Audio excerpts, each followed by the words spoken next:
अब विशाल आर्या को हर जगह स्टॉक करने लगा था। वो जहां जाती वो वहां पहुंच जाता, यहाँ कि वो उसके घर तक पहुंच चुका था। आर्या ये सब देख पागल हो चुकी थी, साथ ही साथ उसे डर भी लग रहा था। ये पागल इंसान जो हाथ धोकर उसके पीछे पड़ा था। आर्या ने कितनी बार उसे अपने पीछे आने से मना किया, लेकिन आर्या को अपना बांधने का जुनून जैसे विशाल की सर सवार हो चुका था। अब तो प्रिया से भी ये बर्दाश्त नहीं हो रहा था उससे। जब आर्या की हालात देखी नहीं गई तो उसने अपने बॉयफ्रेंड से कहा कि वो विशाल को समझाए कि वो आर्या के पीछा छोड़ दे। आर्या को उसने बिल्कुल भी इंटरेस्ट नहीं है, लेकिन उसे समझना की जगह उसके बॉयफ्रेंड राज ने प्रिया से कहा कि वो आर्या से दोस्ती तोड़ दे। वो जितने वो सके वो उससे दूर रहे, यही उसके लिए अच्छा होगा। विशाल बहुत खतरनाक इंसान था, ये बात राज को बहुत अच्छे से पता थी। कोई नहीं जानता था कि वो कहाँ से आया था, उसका बैकग्राउंड क्या था। बस सबको पता था कि उसका बैकग्राउंड बहुत ही मिस्टीरियस और पावरफुल था, क्योंकि जो भी विशाल से पंगा लेता था, जो रातों रात कहीं गायब हो जाता था, यही काफ़ी था सबके दिल में उसके लिए खौफ पैदा करने के लिए। क्योंकि अब जब उसकी नज़र आर्या पर चुकी थी तो उसे पता था कि विशाल किसी भी हालत में आर्या को अपना बनाकर रहेगा, और राज इन सब में नहीं पारना चाहता था। इसलिए उसने प्रिया को आर्या से दोस्ती तोड़ने को कहा। लेकिन ये सुनकर प्रिया भड़क गई। आर्या उसकी बेस्ट फ्रेंड थी, वो उसे ऐसे कैसे छोड़ सकती थी, वो भी उस समय जब आर्या इतनी बड़ी मुसीबत में थी और उसे उसकी सपोर्ट की सबसे ज़्यादा ज़रूरत थी। प्रिया को राज की बात से ठेस पहुंची थी, जिस वजह से उसने राज से ब्रेकअप कर लिया। वैसे भी वो ऐसे काया इंसान के साथ एक सेकंड भी नहीं रहना चाहती थी। धीरे धीरे सारे लड़के लड़कियां ने आर्या से अपनी दूरी बना ली। जो भी आर्या से बात करने की कोशिश करता या आर्या पे ट्राई मरता तो वो अगले कहीं गायब हो जाता था या किसी हॉस्पिटल में बुरी हालत में पड़ा मिलता। अब तो आर्या को भी विशाल से डर लगने लगा था, इसलिए उसने कॉलेज जाना बंद कर दिया। इसी तरह साल कब बीत गया पता ही नहीं चला। आर्या के साथ कॉलेज में जो हो रहा था वो उसके मुंह बोले भाई कबीर को पता चल गए, और जब उसे पता चला कि कॉलेज में कोई उसकी बहन पीछे पड़ा है, उसके गुस्से का कोई ठिकाना ही नहीं था। कबीर और आर्या एक ही अनाथ आश्रम में पले बड़े थे। दोनों का ही कोई अपना नहीं था, इसलिए उन दोनों के लिए वो ही उनका परिवार था। कबीर के लिए आर्या सिर्फ बड़ी बहन ही उसका सब कुछ थी। कॉलेज के बाहर विशाल अपने बुलेट पर लेटा अपने फोन में आर्या की फोटो देख रहा था। तभी कबीर अपने कुछ दोस्तों के साथ वहां आया और विशाल की तरफ देखते हुए बोला, ओ ये तू ही है ना विशाल जो मेरी बहन के पीछे हाथ धोकर पड़ा है? वही विशाल जो आर्या की फोटो देख रहा था। उसने जब किसी की आवाज सुनी तो उसने उस तरफ देखा जहां से आवाज आई थी। विशाल की नज़र एक 19-20 साल का लड़के पर गए जो अपने कुछ दोस्त वहां पे खड़ा अपनी लाल आंखों से उसे घूर रहा था। विशाल को पहचाने में देर नहीं लगी कि वो कौन है। वो अपनी बुलेट से उतरकर हंसते हुए कबीर के पास जाते हुए बोला, ओ तो साले साहब आज आपको मुझसे मिलने का समय मिल ही गया। साले साहब सिर्फ मिलने ही आए हैं या अपनी दीदी का कुछ संदेश भी लाए हो अपने प्यारे जीजू के लिए? कबीर की एक बहुत खराब आदत थी, उसे गुस्सा बहुत ही जल्दी आता था। वो बहुत ही शॉर्ट टेम्पर था और उसके लिए उसे आर्या से बहुत डांट भी पड़ती थी। लेकिन उसने इसकी भी क्या गलती थी? वैसे भी इस एज के लड़कों के हार्मोन्स कुछ ज्यादा ही उबाल मरते थे और कबीर भी उनमें से एक था। विशाल के मुंह से अपनी बहन का जिक्र सुन कबीर को गुस्सा आ गया। वो विशाल का कॉलर पकड़ते हुए बोला, साले तेरी हिम्मत कैसे हुई मेरी बहन का नाम अपनी इस गंदी जुबान से लेना की? आज के बाद अगर मैं तुझे अपनी बहन के आसपास देखा न तो तेरे शरीर के टुकड़े करके कुत्तों को खिला दूंगा, समझा? जितना हो सके मेरी बहन से दूर रह, वरना तेरा वो हाल करूंगा कि तेरी 7 पुश्ते भी तुझे पहचान नहीं पाएगी। तेरी वजह से मेरी बहन जो हमेशा हंसती रहती थी वो अब डरी सहमी सी रहने लगी है। डर के मारे वो रूम से बाहर ही नहीं निकलती है। कबीर की बात सुनकर विशाल को गुस्सा तो बहुत आया, मगर वो अपना गुस्सा शांत करते हुए कबीर से अपना कॉलर छोड़ाते हुए उसके कंधे पर अपना दोनों हाथ रखते हुए बोला, अगर तुम हमारे प्यार के भाई नहीं होते ना तो तुम्हारी इस हरकत का जवाब हम अपनी बंदूक से देते साले साहब। खैर वो सब छोड़ो और हमारी बात अपने इस दो छोटे से दिमाग में अच्छी तरह बैठा लो। तुम्हारी बहन का पीछा हम इस जन्म में तो छोड़ने से रहे, क्योंकि वो जान बन गई है हमारी और हम अपनी जान को अपने आप से अलग कैसे कर दे।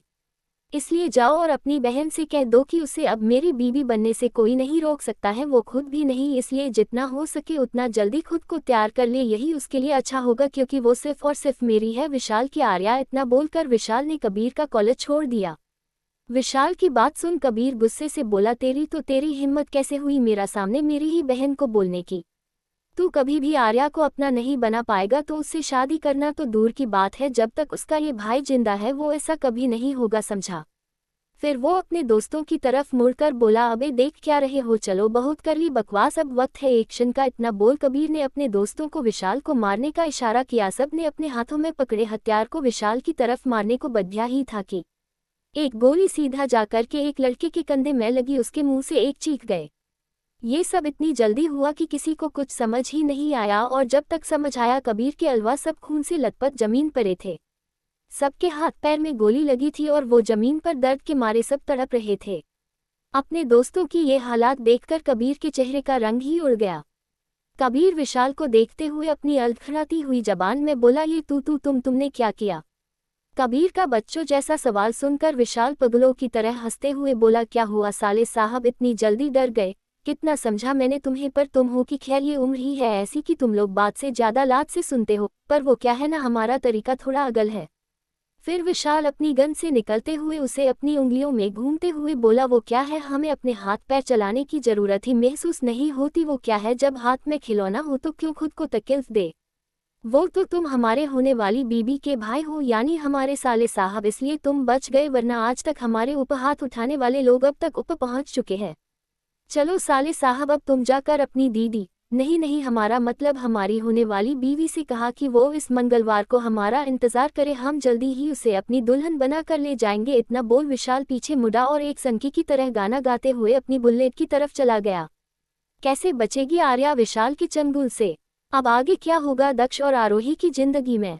वही दूसरी तरफ प्रिया, जो कब से आर्या को पूरे कॉलेज में ढूंढ रही थी, उसकी नज़र दूर बेंच पर बैठी आर्या पर गई, जो घुटने में अपना सिर छुपाकर जोर जोर से रो रही थी। आर्या को इस तरह देख प्रिया को समझते देर नहीं लगी कि आर्या क्यों रो रही है। प्रिया दौड़कर आर्या के पास गई और उसे कसकर आर्या को अपने गले से लगा लिया। ऐसे ही दिन बीत रहे थे और बिताते दिन के साथ विशाल का जुनून भी आर्या के लिए बढ़ता जा रहा था। अब विशाल आर्या को हर जगह स्टॉक करने लगा था। वो जहां जाती वो वहां पहुंच जाता, यहाँ कि वो उसके घर तक पहुंच चुका था। आर्या ये सब देख पागल हो चुकी थी, साथ ही साथ उसे डर भी लग रहा था, ये पागल इंसान जो हाथ धोकर उसके पीछे पड़ा था। आर्या ने कितनी बार उसे अपने पीछे आने से मना किया, लेकिन आर्या को अपना बांधने का जुनून जैसे विशाल की सर सवार हो चुका था। अब तो प्रिया से भी ये बर्दाश्त नहीं हो रहा था उससे। जब आर्या की हालात देखी नहीं गई तो उसने अपने बॉयफ्रेंड से कहा कि वो विशाल को समझाए कि वो आर्या के पीछा छोड़ दे। आर्या को उसने बिल्कुल भी इंटरेस्ट नहीं है, लेकिन उसे समझना की जगह उसके बॉयफ्रेंड राज ने प्रिया से कहा कि वो आर्या से दोस्ती तोड़ दे। वो जितने वो सके वो उससे दूर रहे, यही उसके लिए अच्छा होगा।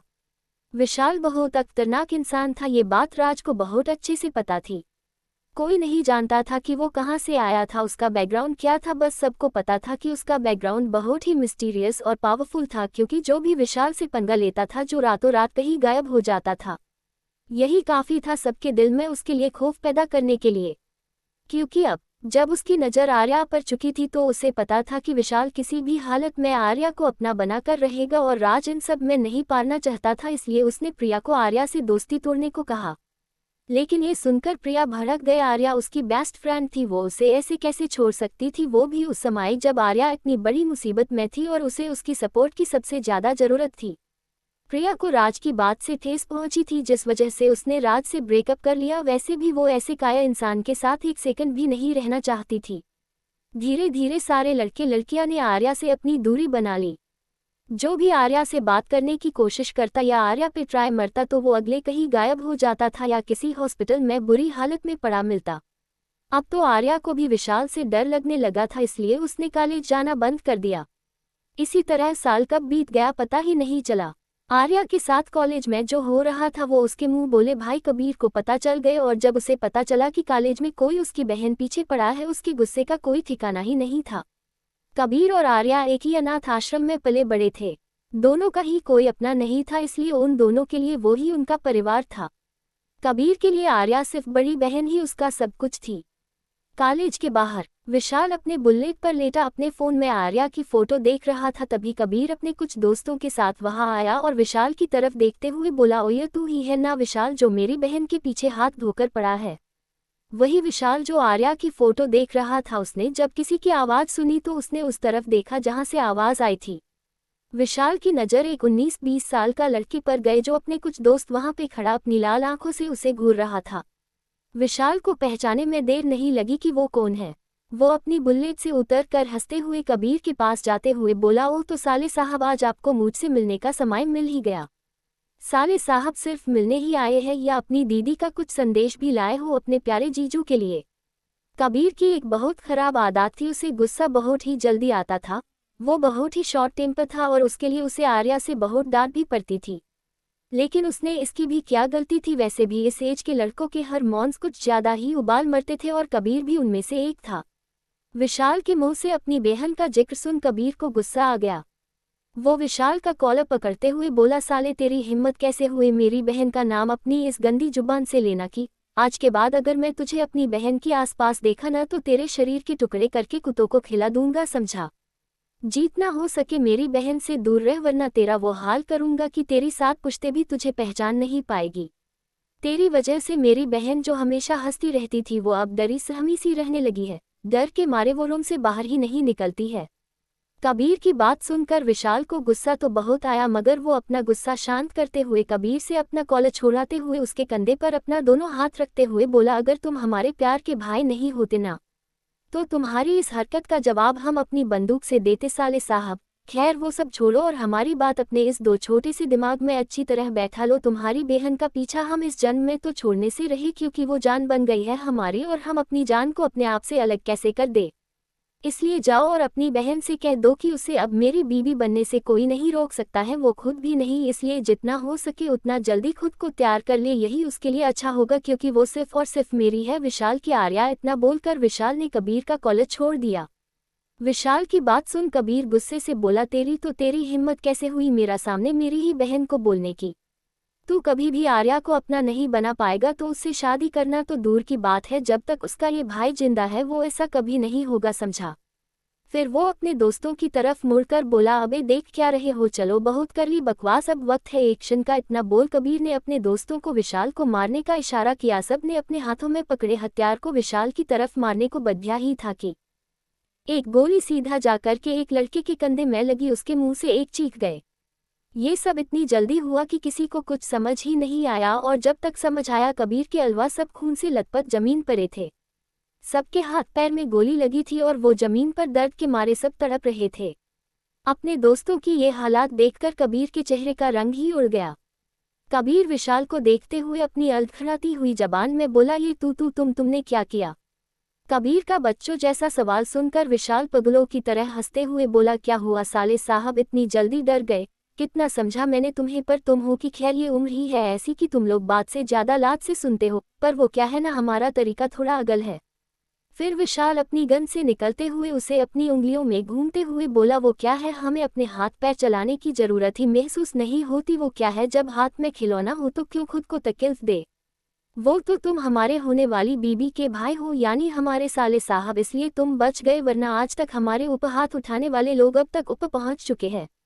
चलो साले साहब, अब तुम जाकर अपनी दीदी, नहीं हमारा मतलब हमारी होने वाली बीवी से कहा कि वो इस मंगलवार को हमारा इंतजार करे, हम जल्दी ही उसे अपनी दुल्हन बनाकर ले जाएंगे। इतना बोल विशाल पीछे मुड़ा और एक सनकी की तरह गाना गाते हुए अपनी बुलेट की तरफ चला गया और अपनी बुलेट पे बैठकर वहां से चला गया। वही कबीर अभी भी डरा सहमा सा वहां खड़ा था। डर के मारे उसकी पूरी बॉडी कॉप रही थी। उसने कभी नहीं सोचा था कि विशाल इतना खतरनाक इंसान होगा, यहाँ तक कि उसके पास गन भी थी और वो उसे ऐसे चला था कि जैसे ये उसका रोज का काम हो। आहे! अपने दोस्त के कहराने की आवाज सुनकर कबीर अपने होश में आया। अपने दोस्तों की ऐसी हालत देखकर उसे रोना आ रहा था, क्योंकि उनकी ये हालत का जिम्मेवार वो था। ना वो उन्हें यहाँ लेकर आता ना उनकी ये हालत होती। उसने जल्दी से एम्बुलेंस को कॉल किया और अपना दोस्तों को एम्बुलेंस में बैठकर वहां से लेकर चला गया। वहीं दूसरी तरफ विशाल अपने रूम में खड़ा आर्या एक बड़ी सी पेंटिंग को देख रहा था, जिसे उसने खुद अपने हाथों से बनाया था। उस पेंटिंग में आर्या एक लड़के के सीने से लगी हुई थी और वो दोनों को कपड़े भींगे हुए थे। ये उस दिन का सीन था जब विशाल पहली बार आर्या से मिला था। उस दिन विशाल को अपने दिल में पहली बार सुकून का एहसास हुआ था। वो सुकून जिसके लिए वो ना जाने कितने सालों से यहाँ वहाँ भटक रहा था, और जब उसे वो सुकून मिल गया था तो वो उसे अपने हाथों से कैसे जाने दे सकता था। विशाल आर्या की फोटो देखते हुए बोला, बेबी तैयार रहना, मैं तुम्हें जल्द ही अपना बना लूंगा, फिर तुम चाह कर भी मुझसे दूर नहीं जा पाओगी। तुम्हें अपना बनाने के लिए ये विशाल किसी भी हद तक जा सकता है, क्योंकि मुझे एक बार जो चीज़ पसंद आ जाए उसे पाने से मुझे कोई नहीं रोक सकता था, खुद भगवान भी नहीं। बस 2 और दिन उसके बाद तुम मेरी होगी, विशाल आर्या की पेंटिंग देखते हुए बोला। उसके आंखों में आर्या के लिए जुनून, पागलपन साफ नजर आ रहा था। वो आर्या अपना बनाने के लिए कितना पागल था और उसे अपना बनाने के लिए किसी भी हद तक जा सकता था। नहीं नहीं, मुझे नहीं जाना, प्लीज मुझे छोड़ दो, तुम मेरे साथ ऐसा क्यों कर रहे हो? मैंने तुम्हारा क्या बिगाड़ा है? आर्या बिना रुके नींद में बदबादा रही थी। उसकी पूरी बॉडी डर के मारे कॉप रही थी।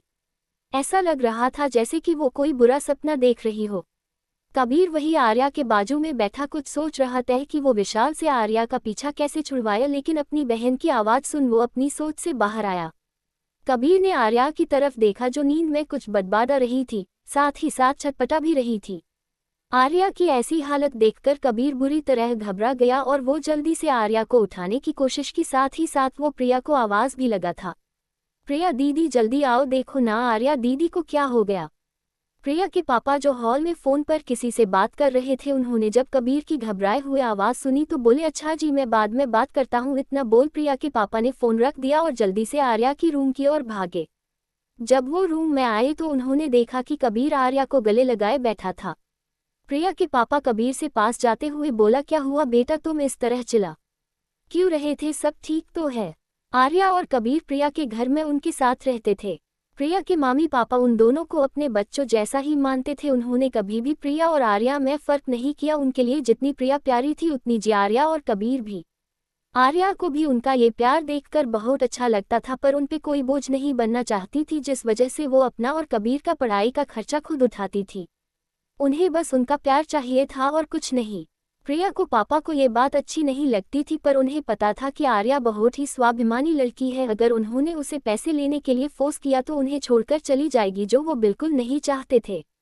प्रिया के पाप को देख कबीर जल्दी से बोला अंकल वो, पर वो इसके आगे कुछ बोल पाता उससे पहले आर्या जल्दी से उठी और प्रिया के पाप के पास चली गई, उन्हें कसकर गले लगा लिया। आर्या प्रिया के पापा के गले लग रोते हुए बोली अंकल प्लीज मुझे बचा लीजिए, मुझे वो ले जाएगा, अंकल प्लीज मुझे बचा लीजिए, मुझे उस विशाल के पास नहीं जाना अंकल, प्लीज अंकल। आर्या के मुंह से विशाल का नाम सुन प्रिया के पापा के सिर पर बल पड़ गया। उन्हें पता था कि कॉलेज में विशाल हाथ धोकर आर्या के पीछे पड़ा है, लेकिन ये जानते हुए भी वो कुछ नहीं कर पा रहे थे क्योंकि विशाल को आम इंसान नहीं था, यहाँ तक कि पुलिस भी उसका कुछ नहीं कर पा रही थी। लेकिन प्रिया के पापा आर्या के ये हालात भी तो नहीं देख सकते थे। प्रिया के पापा फिर आर्या को खुद से अलग कर उन्हें शांत करवाते हुए बोला शांत हो जा बच्चा, कुछ नहीं होगा, तुझे कोई कहीं नहीं ले जाएगा। कोई तुझे ले जाए उससे पहले ही मैं तुझे यहाँ से बहुत दूर भेज दूंगा। प्रिया के पापा कुछ सोचते हुए बोले। आर्या को उनकी बात कुछ समझ नहीं आई तो वो बोली आप क्या कहना चाहते हैं अंकल? प्रिया के पापा आर्या के माथे पर प्यार से हाथ फेरते हुए बोले मतलब अब तू इस शहर में नहीं रहेगी, मैंने तेरा यहाँ से जाने का इंतजाम कर दिया है, तू आज शाम की ट्रेन से मुंबई जा रही हो। पर अंकल मैं वहाँ कैसा रहूंगी, इस दुनिया में आपके और कबीर के सिवा कोई है ही नहीं और ही मैं मुंबई में किसी को जानती हूँ। आर्या को अपने साथ साथ कबीर और प्रिया की फैमिली की भी चिंता हो रही थी। वो नहीं चाहती थी कि उसके वजह से प्रिया की फैमिली को कोई परेशानी हो। वैसे भी उनके उस पे बहुत एहसान थे। प्रिया की फैमिली ने उसकी तब मदद की थी जब उसे उसकी बहुत ज़रूरत थी और इस चीज़ के लिए वो उनकी बहुत शुक्रगुजार थी।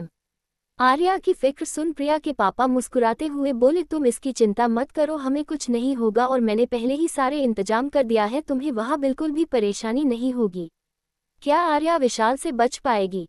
अब आगे क्या होगा दक्ष और आरोही की जिंदगी में? वही कबीर अभी भी डरा सहमा सा वहाँ खड़ा था। डर के मारे उसकी पूरी बॉडी कॉप रही थी। उसने कभी नहीं सोचा था कि विशाल इतना खतरनाक इंसान होगा, यहाँ तक कि उसके पास गन भी थी और वो उसे ऐसे चला था कि जैसे ये उसका रोज का काम हो।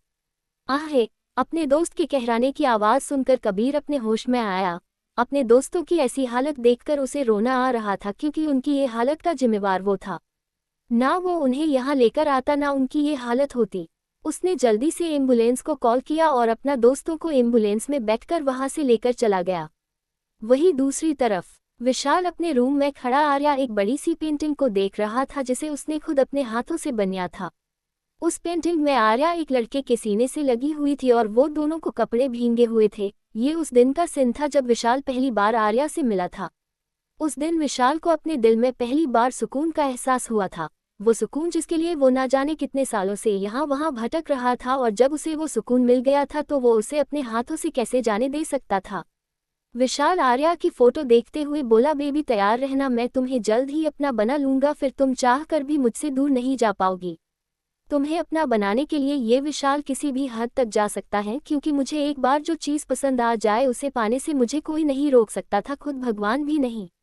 बस 2 और दिन उसके बाद तुम मेरी होगी। विशाल आर्या की पेंटिंग देखते हुए बोला।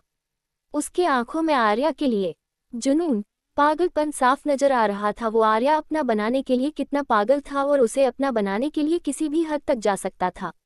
नहीं नहीं, मुझे नहीं जाना, प्लीज मुझे छोड़ दो, तुम मेरे साथ ऐसा क्यों कर रहे हो? मैंने तुम्हारा क्या बिगाड़ा है? आर्या बिना रुके नींद में बदबादा रही थी। उसकी पूरी बॉडी डर के मारे कॉप रही थी। ऐसा लग रहा था जैसे कि वो कोई बुरा सपना देख रही हो। कबीर वही आर्या के बाजू में बैठा कुछ सोच रहा था कि वो विशाल से आर्या का पीछा कैसे छुड़वाया, लेकिन अपनी बहन की आवाज़ सुन वो अपनी सोच से बाहर आया। कबीर ने आर्या की तरफ देखा जो नींद में कुछ बदबादा रही थी, साथ ही साथ छटपटा भी रही थी। आर्या की ऐसी हालत देखकर कबीर बुरी तरह घबरा गया और वो जल्दी से आर्या को उठाने की कोशिश की, साथ ही साथ वो प्रिया को आवाज़ भी लगा था। प्रिया दीदी जल्दी आओ, देखो ना आर्या दीदी को क्या हो गया। प्रिया के पापा जो हॉल में फ़ोन पर किसी से बात कर रहे थे, उन्होंने जब कबीर की घबराए हुए आवाज़ सुनी तो बोले, अच्छा जी मैं बाद में बात करता हूँ। इतना बोल प्रिया के पापा ने फ़ोन रख दिया और जल्दी से आर्या की रूम की ओर भागे। जब वो रूम में आए तो उन्होंने देखा कि कबीर आर्या को गले लगाए बैठा था। प्रिया के पापा कबीर से पास जाते हुए बोला, क्या हुआ बेटा, तुम इस तरह चिल्ला क्यों रहे थे, सब ठीक तो है? आर्या और कबीर प्रिया के घर में उनके साथ रहते थे। प्रिया के मामी पापा उन दोनों को अपने बच्चों जैसा ही मानते थे। उन्होंने कभी भी प्रिया और आर्या में फ़र्क नहीं किया। उनके लिए जितनी प्रिया प्यारी थी उतनी जी आर्या और कबीर भी। आर्या को भी उनका ये प्यार देखकर बहुत अच्छा लगता था, पर उन पे कोई बोझ नहीं बनना चाहती थी, जिस वजह से वो अपना और कबीर का पढ़ाई का खर्चा खुद उठाती थी। उन्हें बस उनका प्यार चाहिए था और कुछ नहीं। प्रिया को पापा को ये बात अच्छी नहीं लगती थी, पर उन्हें पता था कि आर्या बहुत ही स्वाभिमानी लड़की है। अगर उन्होंने उसे पैसे लेने के लिए फोर्स किया तो उन्हें छोड़कर चली जाएगी, जो वो बिल्कुल नहीं चाहते थे। प्रिया के पाप को देख कबीर जल्दी से बोला, अंकल वो। पर वो इसके आगे कुछ बोल पाता उससे पहले आर्या जल्दी से उठी और प्रिया के पाप के पास चली गई, उन्हें कसकर गले लगा लिया। आर्या प्रिया के पापा के गले लग रोते हुए बोली, अंकल प्लीज़ मुझे बचा लीजिए, मुझे वो ले जाएगा, अंकल प्लीज़ मुझे बचा लीजिए, मुझे उस विशाल के पास नहीं जाना, अंकल प्लीज़ अंकल। आर्या के मुंह से विशाल का नाम सुन प्रिया के पापा के सिर पर बल पड़ गया।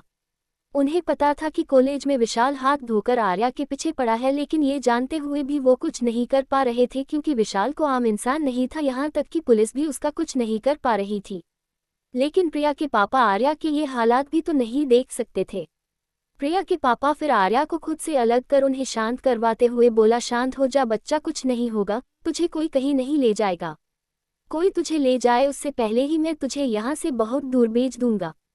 प्रिया के पापा कुछ सोचते हुए बोले। आर्या को उनकी बात कुछ समझ नहीं आई तो वो बोली, आप क्या कहना चाहते हैं अंकल? प्रिया के पापा आर्या के माथे पर प्यार से हाथ फेरते हुए बोले, मतलब अब तू इस शहर में नहीं रहेगी, मैंने तेरा यहाँ से जाने का इंतजाम कर दिया है, तू आज शाम की ट्रेन से मुंबई जा रही हो। पर अंकल मैं वहाँ कैसा रहूँगी? इस दुनिया में आपके और कबीर के सिवा कोई है ही नहीं, और ही मैं मुंबई में किसी को जानती हूँ। आर्या को अपने साथ साथ कबीर और प्रिया की फैमिली की भी चिंता हो रही थी। वो नहीं चाहती थी कि उसके वजह से प्रिया की फैमिली को कोई परेशानी हो। वैसे भी उनके उस पे बहुत एहसान थे। प्रिया की फैमिली ने उसकी तब मदद की थी जब उसे उसकी बहुत ज़रूरत थी, और इस चीज़ के लिए वो उनकी बहुत शुक्रगुजार थी। आर्या की फिक्र सुन प्रिया के पापा मुस्कुराते हुए बोले, तुम इसकी चिंता मत करो, हमें कुछ नहीं होगा और मैंने पहले ही सारे इंतजाम कर दिया है, तुम्हें वहाँ बिल्कुल भी परेशानी नहीं होगी। जल्द ही आर्या की जाने की सारी तैयारी हो गए। आर्या इन सब को छोड़कर जाना तो नहीं चाहती, लेकिन अगर उसे विशाल से बचना था तो उसे उनसे दूर जाना ही होगा। आर्या के आंख में आंसू रुकने का नाम ही नहीं ले रहे थे। बचपन से कभी उसे किसी का प्यार नहीं मिला था, और अब जब मिले एक लड़के ने सब बर्बाद कर दिया। उसने यूं कभी किसी का बुरा नहीं चाहा, फिर हमेशा उसके साथ ऐसा क्यों होता था? क्यों भगवान जी क्यों? क्या उसके नसीब में किसी का प्यार नहीं था? आर्या का दूर जाना प्रिया को और उसके मॉम डैड को भी अच्छा नहीं लग रहा था, पर आर्या का यहाँ से दूर जाना उसके लिए अच्छा था। अगर आर्या यहाँ रही तो विशाल उसके कुछ भी कर सकता था और वो उसका कुछ नहीं कर पाएंगे। वही जब विशाल को ये बात पता चला कि उसकी बेबी उससे दूर जाने की प्लानिंग कर रही है तो वो जैसे गुस्से से पागल हो गया। बेबी तुमने बहुत गलत किया, तुम्हें मेरे खिलाफ नहीं जाना चाहिए था। उसने जल्दी से अपनी बंदूक उठाई और बाहर जाते हुए अपने आदमियों से बोला, चल आज तुम्हारी भाभी को घर लेकर आते हैं, उसे भी पता चले कि मेरे खिलाफ जाने का अंजाम क्या होता है। इतना बोलकर वो स्टेशन की तरफ निकल गया। वही आर्या कबीर के साथ स्टेशन पहुंच चुकी थी और वो ट्रेन के आने का इंतजार कर रही थी। जल्द ट्रेन भी आ गए, लेकिन आर्या अपना एक कदम भी बढ़ा पाती उससे पहले ही किसी ने पीछे से कबीर पर हमला कर दिया और ये देखकर आर्या को मुंह से चीख निकल गई। कबीर वो जोड़कर कबीर के पास जा पाती उससे पहले ही विशाल ने कसकर बाजू को पकड़ खुद से चिपकते हुए बोला, अरे बेबी कहाँ जा रही हो, मैं तो यहाँ हूँ, तुम्हारा होने वाला पति। इतना बोलकर विशाल मुस्कुरा दिया। वही आर्या विशाल की पकड़ से खुद को छुड़ाने के लिए छटपटा रही थी, साथ ही साथ जोर जोर से रो भी रही थी। उसे कबीर के पास जाना था, उसके सिर से खून निकल रहा था और उससे उसकी ये हालत देखी नहीं जा रहा थी। आर्या अपनी आंसू भरी आंखों से विशाल की तरफ देखते हुए बोली, मैंने तुम्हारा क्या बिगाड़ा है विशाल, तुम मेरे साथ ऐसा क्यों कर रहे हो? मैं तो तुम्हें ठीक से जानती भी नहीं, तो तुम मेरा पीछा छोड़ क्यों नहीं देते? आर्या को इस तरह रोता देख विशाल को बिल्कुल अच्छा नहीं लगा। वो आर्या के आंसू को पूछते हुए बोला, नहीं बेबी ऐसे रोते नहीं है, मैं ऐसा कुछ भी नहीं करना चाहता था, पर क्या करूं, मैं भी तो मजबूर हूं इस दिल के हाथों। विशाल आर्या का हाथ अपने दिल पर रखते हुए बोला, और अगर तुम इस दिल से दूर जाने की कोशिश करोगी तो मैं कर ही क्या सकता हूं तुम्हें रोकने के सिवा। और बेबी ये मत सोचना कि मैं तुम्हें इतनी आसानी से माफ कर दूंगा क्योंकि मैं तुमसे प्यार करता हूं, तो ऐसा बिल्कुल भी नहीं। तुम्हारी हिम्मत भी कैसे हुई मुझसे दूर जाने के बारे में सोचना कि अब तुमने ऐसा किया है तो तुम्हें इनाम भी तो मिलना चाहिए। देखो बेबी मेरे पास तुम्हारे लिए सरप्राइज है। विशाल अपने फोन पर एक आर्या को एक वीडियो दिखाते हुए बोला। वो वीडियो देखते ही आर्या का रोना और तेज हो गया और रोते हुए बोली, अंकल आंटी। विशाल के फोन पर प्रिया के माँ पापा की वीडियो थी जहां उन्हें किडनैप करके रखा हुआ था। वो वीडियो देख आर्या गुस्से से विशाल का कॉलर पकड़कर बोली, विशाल आखिर चाहते तुम मुझसे क्या हो? तुम्हारी हिम्मत भी कैसे अंकल आंटी को किडनैप करने की? अगर उन्हें कुछ भी हुआ तो मुझसे बुरा कोई नहीं होगा। विशाल आर्या की बात सुन मुस्कुराते हुए उसके आंसू पोंछते हुए बोला, बस बेबी रोते नहीं है, तुम्हें पता है ना मुझे तुम्हारे आंख में आंसू बिल्कुल भी पसंद नहीं है, और तुम जानना चाहती हो कि मैं तुमसे क्या चाहता हूँ तो तुम मुझसे शादी कर लो। और अगर मैं ना मानूं तो? आर्या विशाल की आंखों में देखते हुए बोली। आर्या की बात सुन विशाल वैसे ही मुस्कुराते हुए बोला, अगर तुमने मेरी बात नहीं मानी तो तुम्हारी जान से प्यारी बेस्ट फ्रेंड तुम्हारी ही तरह अनाथ हो जाएगी बस। तुम? आर्या गुस्से से बोली, मैं तुमने जान से मार दूंगी, तुम्हारी हिम्मत भी कैसे हुए ऐसा कहने की? अगर प्रिया के मॉम डैड को उसके वजह से कुछ हो गया तो वो कभी भी इस बात के लिए अपने आप को माफ नहीं कर दिया। अनाथ की तरह जिंदगी जीना क्या होता है उससे बेहतर कोई नहीं जान सकता था, और वो कभी नहीं चाहेगी कि उसके जान से प्यारी दोस्त को भी वो सब देखना पड़े, वो भी उसकी वजह से। आर्या के पास कोई चारा नहीं था सिवाय हाँ कहने के। वो कुछ भी हो जाए पर अपने वजह से किसी की जान खतरे में नहीं डाल सकती थी। ठीक है मैं तुमसे शादी करने को तैयार हूँ, लेकिन उससे पहले तुम कबीर को यहाँ से जाने दो। आर्या कबीर की तरफ देखते हुए कहा, जो अभी भी अपना सर पकड़े जमीन में बैठ था। फिर आर्या विशाल की तरफ मुड़ते हुए बोली, और शादी के बाद तुम मेरे अंकल आंटी को भी जाने दोगे? ठीक ही, मुझे कोई प्रॉब्लम नहीं है। विशाल भी खुशी खुशी आर्या की बात मानते हुए बोला। उसके बाद विशाल आर्या को वहां से ले गया और कबीर बास विशाल को आर्या को वहां से ले जाते देखने के अलावा कुछ न कर सका। वही दूसरी तरफ एक बड़े से बंगले एक आदमी सोफे पर बैठा था और दूसरा आदमी उसके सामने सिर झुकाकर खड़ा था। सोफे पर बैठा हुआ आदमी बोला, क्या तुम्हें पता चला कि वो लड़की कौन थी? वो आदमी की बात सुनकर दूसरा आदमी बोला वैसे ही अपना झुकाकर डरते हुए बोला, सर वो अभी तक कुछ भी पता नहीं चला है, पर बहुत ही जल्द पता चल जाएगा। ये सुनकर वो आदमी को गुस्सा आ गया, पर उसने खुद को शांत किया क्योंकि उसे पता था कि दक्ष के बारे में कोई भी इन्फॉर्मेशन निकलवाना इतना आसान नहीं था। वही अपने बॉस को गुस्से में देखकर वो आदमी ने अपना थूक निगल लिया। उसे डर था कि कहीं उसका बॉस उसे गुस्से में कुछ कर न दे। वो ये बात अच्छे से जानता था कि उनका बॉस दक्ष सिंघानिया से कितनी नफरत करता था, पर वो उससे कितनी भी नफरत क्यों न करता हो, पर वो उसे नुकसान नहीं पहुंचा सकते थे क्योंकि दक्ष सिंघानिया कोई आम इंसान नहीं था। उसके बहुत सारे छिपे हुए राज थे जिसके बारे में कोई नहीं जानता था। वो ऐसे ही इंडिया का सबसे पावरफुल इंसान नहीं था। सोफे पर बैठा आदमी बोला, दक्ष सिंघानिया, जब तक मैं तुमसे बदला नहीं ले लेता मैं शांति से नहीं बैठूंगा। तुम ये मत सब सोचना कि तुमने मुझसे मेरा सब कुछ छीन लिया है तो मैंने हार मान ली। नहीं, मैंने हार नहीं मानी है। संजीव शर्मा कभी भी नहीं हारता है। जब तक मैं तुम्हें बर्बाद नहीं कर दूंगा तब तक मैं शांति से नहीं बैठूंगा, भले ही इसके लिए मुझे कुछ भी क्यों ना करना पड़े, कुछ भी। बस एक बार मुझे पता चल जाए कि तुम्हारी कमजोरी क्या है, तब मैं तुम्हें बताऊंगा कि मैं क्या सकता हूँ। संजीव शर्मा एक समय पर दक्ष का बहुत बड़ा बिजनेस राइवल हुआ करता था। दक्ष ने उससे उसका करोड़ों का प्रोजेक्ट छीन लिया, जिसमें उसने अपना सब कुछ लगा रखा था, जिस वजह से वो रातों रात रोड पर आ गया। उसके वजह से उसकी बीवी ने उसे तलाक दे दिया और बच्चे के साथ उसे छोड़कर चली गई। तब से वो पागल हो गया था। वो इन सब का जिम्मेवार दक्ष को मानता था और उससे बदला लेना चाहता था, पर आज तक वो ऐसा कर नहीं पाया था। बदला लेना तो दूर की बात, वो दक्ष के नाखून को भी चोट नहीं पहुंचा पाया था, पर उसने अभी तक हार नहीं मानी थी। बल्कि समय के साथ उसके दिल में दक्ष की नफरत बढ़ती गई थी और अब वो इतनी बढ़ गई थी कि वो दक्ष को बर्बाद करने के लिए किसी भी हद तक जा सकता था। वहीं दूसरी तरफ आर्या बेसुध होकर सड़क पर चल रही थी। उसके आंखों से झरने की तरह आंसू बह रही थी। आर्या को अपनी कीमत पर रोना रहा था। बचपन से उसने जो चाहा उसे वो कभी नहीं मिला। नहीं उसे कभी किसी का प्यार मिला, नहीं किसी का साथ। उसने आज तक जो कुछ भी किया था अपने मेहनत से हासिल किया था। यहाँ कि उसने अपने पढ़ाई भी खुद के बदौलत कंप्लीट की था। आर्या रोते हुए बोली, भगवान मैंने आपका क्या बिगाड़ा है, आप मेरे साथ ऐसा क्यों कर रहे हैं? मैंने तो बस आपसे एक प्यार करने वाला पति मांगा था और आपने क्या दिया, एक ऐसा पति जिसे बस अपने आप से मतलब, उसे दूसरों की फीलिंग से कोई लेना देना नहीं था। कुछ समय पहले आर्या अपना काम कर रही थी कि तभी उसका होटल का मैनेजर उसके पास आया। उसने उससे कहा कि वो अब यहाँ और काम नहीं कर सकती है। ये सुनकर आर्या हैरान हो गई। उसे समझ ही नहीं आया कि उसने ऐसा क्या किया कि उसे ऐसे रेस्टोरेंट से निकाल दिया। उसने ये जानने की चाहे कितनी भी कोशिश क्यों न की हो कि उसकी गलती क्या है, पर उसे उसका कोई जवाब नहीं मिला। पर शायद आर्या को अंदाजा हो गया था कि उसके साथ ये सब क्यों हो रहा है। अफसोस ये उसके पति की महरमी थी। रुद्रम जिस तरह उसे घूर रहा था, आर्या को पहले ही कुछ गलत होने का एहसास हो गया था, पर उसने ये उम्मीद नहीं कि रुद्रम उसे इस तरह रेस्टोरेंट से निकाल देगा।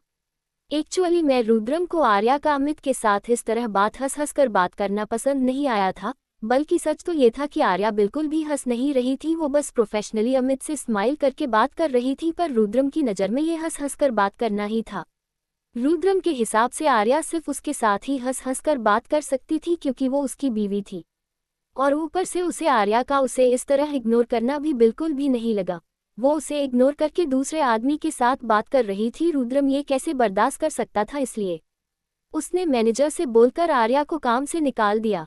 वैसे भी ये उसका होटल था, तो मैनेजर ने भी बिना कुछ बोले आसानी से उसकी बात मान ली।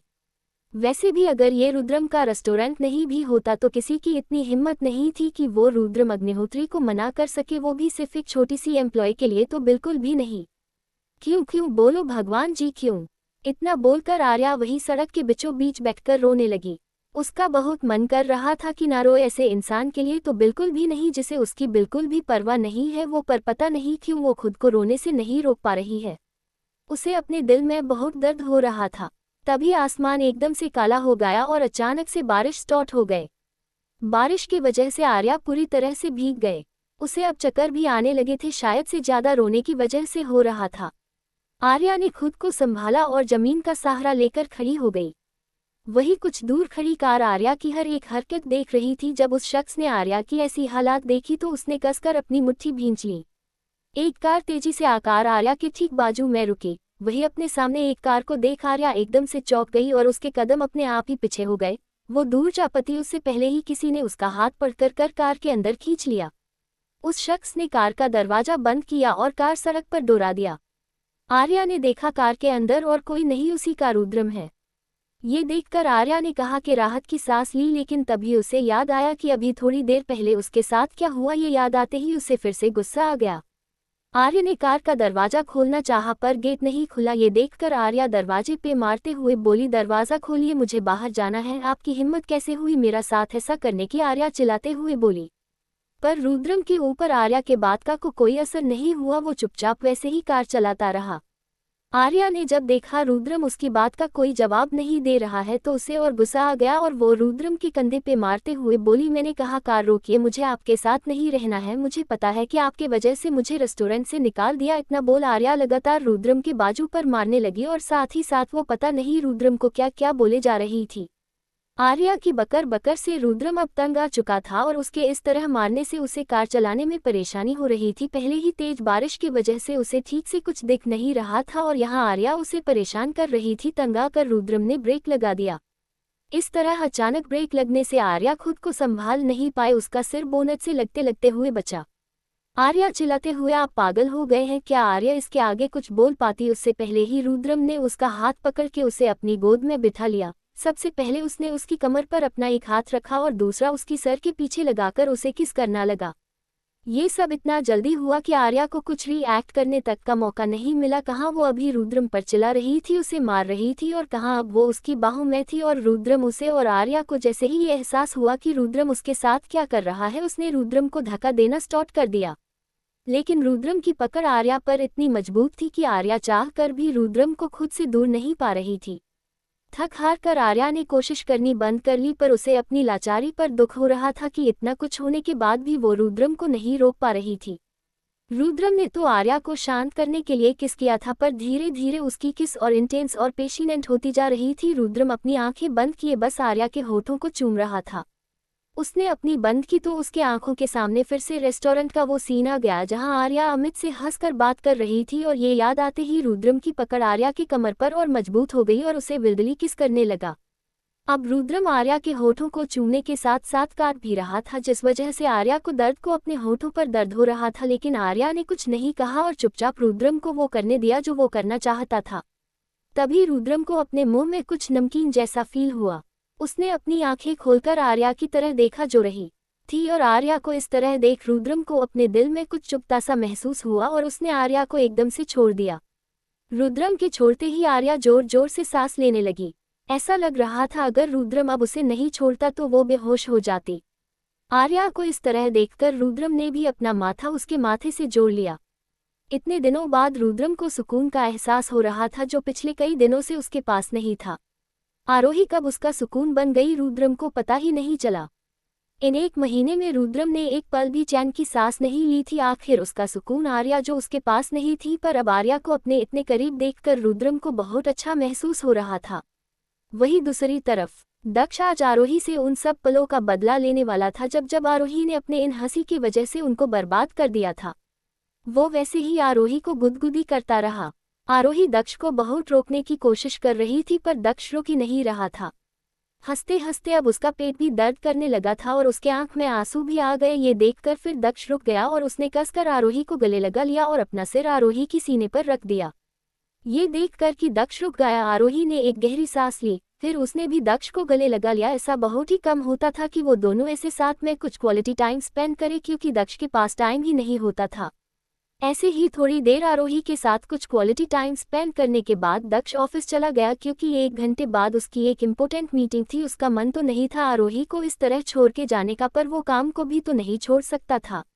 आरोही के आने से पहले उसकी जिंदगी काम से शुरू होकर काम पर खत्म हो जाती थी, पर आरोही के आने के बाद उसकी जिंदगी और वो खुद दोनों काफी हद तक बदल गए थे। अब उसे अपने काम से ज्यादा अपनी लिटिल वाइफी के साथ समय बिताना ज्यादा अच्छा लगता था। दक्ष का बस चले तो वो आरोही को काफी खुद से दूर जाने ही न दे, उसे हमेशा अपने सीने से चिपका कर रखे, पर वो ऐसा नहीं कर सकता था क्योंकि उसे पता था कि आरोही को ये बिल्कुल भी पसंद नहीं आएगा। उसकी बीवी को बिल्कुल भी पसंद नहीं था कि कोई उसे कैद करे, और ये बात दक्ष को अच्छे से पता थी। उसने बहुत बार ये नोटिस किया था कि जब भी वो आरोही को घर पर रहने को बोलता था या उसे कहीं जाने से मना करता था तो आरोही का शरीर एकदम से कौंप जाता था। ऐसा क्यों था वो तो उसे नहीं पता था, पर वो आरोही को ऐसे नहीं देख सकता था, इसलिए वो उसे किसी चीज के लिए मना नहीं करता था। दक्ष को नहीं पता था कि ये सब आरोही की पिछली जिंदगी की वजह से था। भले ही आरोही को दक्ष पर पूरा भरोसा था, पर पिछली जिंदगी की कुछ ऐसी दर्दनाक यादें थी जो उसका पीछा नहीं छोड़ रही थी। उसके दिल के किसी कोने में अभी भी ये डर था कि कहीं दक्ष उसे पिछली जिंदगी की तरह फिर से कैद न कर ले। अगर ऐसा हुआ तो शायद इस बार वो खुद को संभाल नहीं पाएगी। उसने अब इतनी हिम्मत नहीं थी कि वो फिर से वो सब दर्द झेल सके। रही बात दक्ष की बात, तो उसका ये बदलाव सिर्फ और सिर्फ आरोही के लिए ही था, बाकियों के लिए वो अभी शैतान से कम नहीं था, जिसका नाम ही काफी था दूसरों के दिल में खौफ पैदा करने के लिए। दक्ष का आज मूड काफी अच्छा था क्योंकि बहुत दिनों बाद उसने और आरोही ने ऐसे कुछ क्वालिटी टाइम साथ में स्पेंड किया था। इतने बड़े कंपनी का सीईओ होने के तौर पर वो आरोही को ज्यादा टाइम नहीं दे पाता था और ये बात आरोही अच्छे से समझती थी। उसे पता था कि दक्ष को अपने काम से कितना लगाव है और उसने इस पोजीशन के लिए कितनी मेहनत की है, इसलिए वो कभी भी दक्ष से कोई शिकायत नहीं करती थी कि वो उसे टाइम नहीं देता है, और यही बात दक्ष को आरोही में बहुत पसंद थी। वैसे भी हस्बैंड वाइफ ऐसे ही होते हैं जो बिना कुछ बोले ही अपने पार्टनर की बात समझ जाए। दक्ष की कार जैसे ही उसके सिंघानिया कॉर्पोरेशन के बाहर आकर रुकी, एक बॉडीगार्ड्स ने जल्दी से आकर कार का दरवाजा खोला और दक्ष किसी राजा की तरह कार से उतरा और सीधे अंदर चला गया। उसने एक नज़र उस बॉडीगार्ड की तरफ देखा भी नहीं। दक्ष जैसे ही ऑफिस के अंदर आया, सब स्टाफ उसे देखकर हैरान हो गए, क्योंकि आज पहली बार दक्ष ऑफिस लेट से आया था, वरना वो सबके आने से पहले आ जाता था, और ऊपर से वो आज बाकी दिनों से बहुत अलग भी लग रहा था। भले ही बाकी दिनों की तरह आज भी उसके चेहरे पे कोई एक्सप्रेशन थे। उसका चेहरा अभी भी एक्सप्रेशन लेस था, पर सब लोग ये देखकर बता सकते थे कि आज दक्ष का मूड काफ़ी अच्छा है। दक्ष का मूड अच्छा हो ऐसा बहुत ही कम होता था, और ऊपर से उसके आसपास से कोई भयानक ओरा भी नहीं निकल रहा था, जिस वजह से लोग साफ बता सकते थे कि दक्ष का मूड बहुत ज़्यादा ही अच्छा है, इसलिए सब इतना हैरान थे। दक्ष ज़्यादातर गुस्से में ही रहता था, और जब भी उसे गुस्सा आता था तो वो किसी शैतान से कम नहीं लगता था, इसलिए सब लोग दक्ष को नर्क का देवता कहते थे जो गुस्से में कुछ भी कर सकता था। पर आज दक्ष के अच्छे मूड में देखकर सब हैरान थे। फिर सब लोग आपस में कुछ बात करने लगे, पर दक्ष ने किसी पे भी ध्यान नहीं दिया और सीधा अपने प्राइवेट लिफ्ट में चला गया, और उसका असिस्टेंट भी जल्दी से उसके पीछे पीछे लिफ्ट में उसके साथ चला गया। दक्ष के वहां से जाते ही एक आदमी बोला, तुम लोगों ने नोटिस किया है आजकल बॉस का मूड काफ़ी अच्छा रहता है, पहले तो वो छोटी छोटी बात पर गुस्सा हो जाते थे और आज तो वो ऑफिस भी लेट आए हैं। ये सुनकर दूसरा आदमी बोला, हाँ मैंने भी ये नोटिस किया है, पहले तो मैं उन्हें देखकर ही डर जाता था, और उसकी बात पर सब लोग ने हामी भरी। तभी एक आदमी अचानक से कुछ याद करते हुए बोला, अरे क्या तुम लोग को पता है, मैंने कुछ दिनों पहले किसी को बात करते हुए सुना था, उस समय तो मुझे उसकी बातों पर विश्वास नहीं हुआ था, पर आज बॉस को देखकर लग रहा था कि वो लोग सच ही बोल रहे थे। उस आदमी की बात सुनकर सब लोग क्यूरियस हो गई और क्यूरियोसिटी में उसकी तरफ देखने लगे। सब लोग उस बात को जानना चाहते थे कि दक्ष के ऐसे अचानक से बदलाव का क्या कारण था। ऐसा बहुत ही कम होता था जब उन्हें दक्ष से रिलेटेड कुछ बात पता चले, क्योंकि सबको पता था कि दक्ष को अपनी लाइफ को प्राइवेट रखना पसंद है। कोई भी उसकी प्राइवेट लाइफ में दखल दे उसे ये बिल्कुल भी पसंद नहीं था, खासकर अगर वो बात उसकी लिटिल वाइफ से रिलेटेड हो तो बिल्कुल भी नहीं। बहुत ही कम लोगों को पता था कि उसकी शादी हो गई है, इसलिए किसी को दक्ष के प्राइवेट लाइफ के बारे में जल्दी से पता नहीं चलता था। यहाँ तक बहुत सारे लोगों ने तो दक्ष सिंघनिया को देखा ही नहीं था, बस उसका नाम ही सुना था, क्योंकि उसकी एक भी फोटो इंटरनेट पे नहीं थी, और कोई आती भी थी तो वो उतनी जल्दी गायब भी हो जाती थी। इतने सारे लोगों की नज़र खुद पर महसूस कर वो आदमी थोड़ा अनकंफर्टेबल हो गए, क्योंकि उसे इतने अटेंशन की आदत नहीं थी। पर फिर वो खुद को संभालते हुए बोला, वो मैंने थोड़ी दिन पहले कुछ लोगों को बात करते सुना था कि बॉस से मिलने एक लड़की आई थी, और हैरानी की बात है कि बॉस ने उसे मिलने से मना भी नहीं किया। मुझे तो लगता है पक्का उस लड़की की वजह से ही बॉस का मूड आजकल इतना अच्छा रहता है। वही उसकी बात सुनकर सब हैरान हो गए, किसी को भी उसकी बातों पर विश्वास नहीं हो रहा था। एक आदमी बोला, नहीं मुझे तो तुम्हारी बातों पर विश्वास नहीं, पक्का तुमसे कुछ गलत सुना होगा। एक लड़की, वो भी बॉस से मिलने आए और बॉस ने कुछ कहा भी नहीं। नहीं, ऐसा हो ही सकता है। ये बात किसी से छुपी नहीं थी कि दक्ष को लड़कियों से कितनी नफरत है, इसलिए किसी को भी उस पर विश्वास नहीं हो रहा था। अरे तुम ही लोग खुद ही सोचो, अगर कोई लड़की नहीं है तो बॉस आजकल इतना खुश क्यों रहते हैं, पर अभी भी किसी को भी उस पर विश्वास नहीं हो रहा था। फिर वो लोग आपस में ऐसे ही दक्ष के बारे में डिस्कस करने लगे।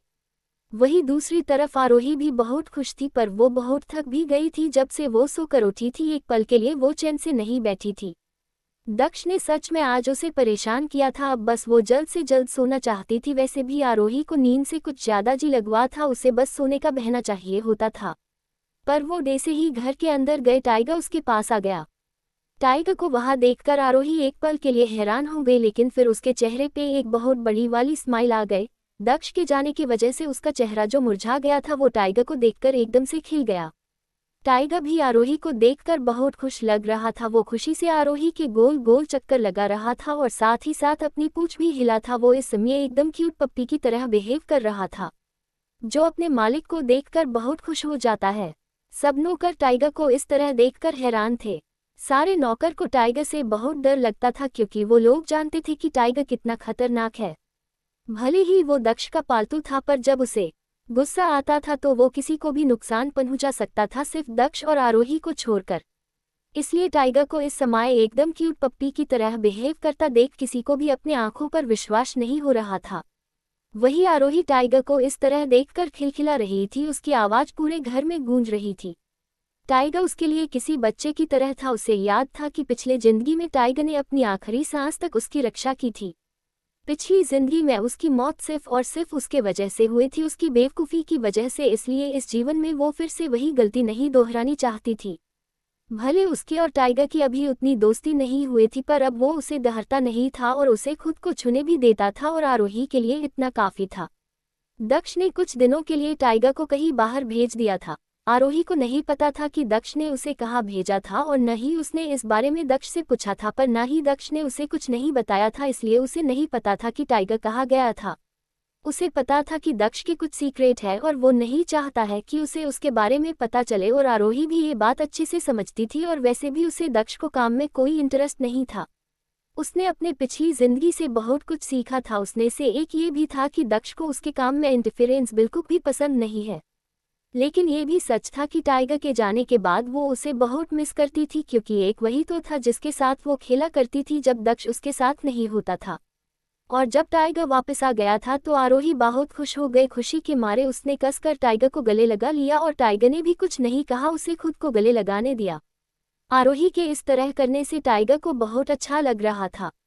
आरोही फिर टाइगर को झूठा गुस्सा दिखाते हुए बोली, टाइगर मैं तुमसे गुस्सा हूँ, तुम बिना बताए कहाँ चले गए थे? तुम्हें पता है मैंने तुम्हें कितना मिस किया? ये सुनकर टाइगर गुहराया, जैसे बोल रहा हो कि इसमें मेरी कोई गलती नहीं है। वो तुम्हारा पति ही है जिसने मुझे भेजा था, मैं तो जाना ही नहीं चाहता था। टाइगर की बात सुनकर आरोही ने अपने होठों का पाउट बना लिया। ऐसे ही थोड़ी देर टाइगर से बात करने के बाद आरोही बोली, टाइगर मैं अभी बहुत थक गई हूँ, इसलिए मैं अब सोने जा रही हूँ, हम लोग बाद में खेलेंगे। ये बोलकर वो ऊपर चली गई और टाइगर भी उसके पीछे पीछे ऊपर चला गया। आरोही रूम में पहुंचकर सीधे अपने बेड पर कूद गए और वैसे ही बिना कपड़े चंगे किए सो गए। अब आगे क्या होगा दक्ष और आरोही की जिंदगी में?